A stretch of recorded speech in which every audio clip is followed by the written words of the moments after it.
एक समय की बात है, हरे भरे खेतों और साफ सुथरी झीलों से घिरे एक सुंदर से गांव में विक्रम नाम का एक अद्भुत किसान रहता था।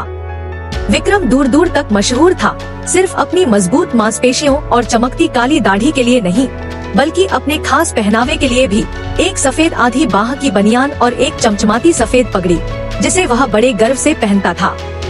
हर सुबह जब सूरज की पहली किरणें क्षितिज को छूती, तो विक्रम अपने खेत में निकल पड़ता, अपनी लहराती फसलों को निहारता और अपने प्यारे जानवरों की देखभाल करता। विक्रम का खेत मुर्गियों की कुड़कुड़ाहट, बत्तखों की क्वैक क्वैक और हलचल से भरा रहता था। लेकिन उसकी मुर्गियां और बत्तखें हमेशा आपस में झगड़ती रहती, जिससे शांत खेत हमेशा एक अफरातफरी का मैदान बन जाता। चमकीले पंखों और तेज आंखों वाली मुर्गियां हर दाने और टुकड़े के लिए एक दूसरे को चोंच मारती और कुड़कुड़ करती। बत्तखें अपनी जालीदार पैरों और मस्ती भरी चाल के साथ जोर से क्वैक करती और मुर्गियों को एक कोने से दूसरे कोने तक दौड़ाती। हर दिन का अंत लड़ाई झगड़ों की आवाजों से होता, जिससे विक्रम का माथा सिकुड़ जाता और दिल उदास हो जाता। इस झगड़े को खत्म करने के लिए विक्रम ने एक योजना बनाई। अपने पसंदीदा ओक के पेड़ के नीचे बैठकर वह गहराई से सोचने लगा, जब तक कि उसके मन में एक शानदार विचार नहीं कौंध गया। अगली सुबह उसने खेत के आंगन में सभी मुर्गियों और बत्तखों को इकट्ठा किया। सुनो ओ छोटे शरारती साथियों, विक्रम ने एक नरम लेकिन मजबूत आवाज में कहा, हम एक खेल दिवस मनाने जा रहे हैं। जानवर उसे हैरानी से देखने लगे, उन्हें समझ नहीं आया कि इसका मतलब क्या है। विक्रम ने अपनी योजना समझाई, एक ऐसी दौड़ जिसमें अलग अलग प्रजातियां भाग लेंगी और अपनी गति और दोस्ती की परीक्षा देंगी। उत्साहित होकर मुर्गियां कुड़कुड़ाने लगी और बत्तखें जोर से क्वैक करके सहमति जताने लगी। उनका शुरुआती बैर कुछ पल के लिए भूल गया।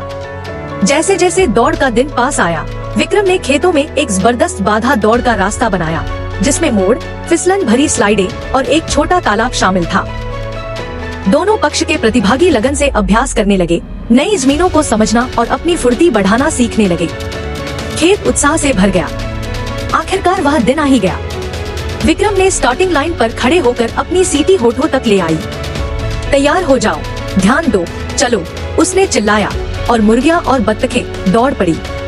मुर्गियां जोर जोर से पंख फड़फड़ा रही थी, जबकि बत्तखें तेजी से डगमगाते हुए तालाब में खुशी से छींटे उड़ाते आगे बढ़ रही थी।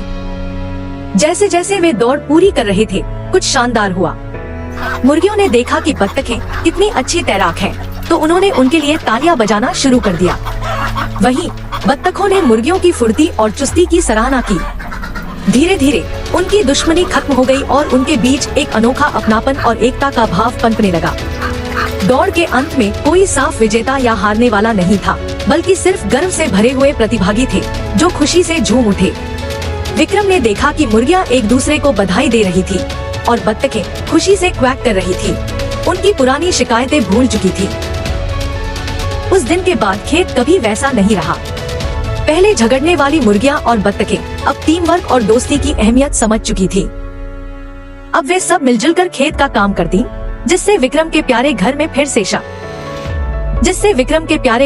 फिर से शांति लौट आई। और इस तरह एक साधारण लेकिन सूझबूझ भरे कदम से विक्रम ने न सिर्फ अपने चहकते खेत में शांति लाई, बल्कि अपने जानवर दोस्तों को एक अनमोल पाठ भी सिखाया, एकता और सहयोग में छिपी ताकत। और फिर टिमटिमाते सितारों के नीचे विक्रम चैन की नींद सोया, यह जानते हुए कि उसका खेत अब दोस्ती और खुशियों की जन्नत बन चुका है। अगर आपको हमारी कहानी पसंद आई हो तो जल्दी से सब्सक्राइब का बटन दबाओ। और हाँ, अगली मजेदार कहानी मिस ना हो जाए तो बेल आइकन भी दबाना मत भूलना।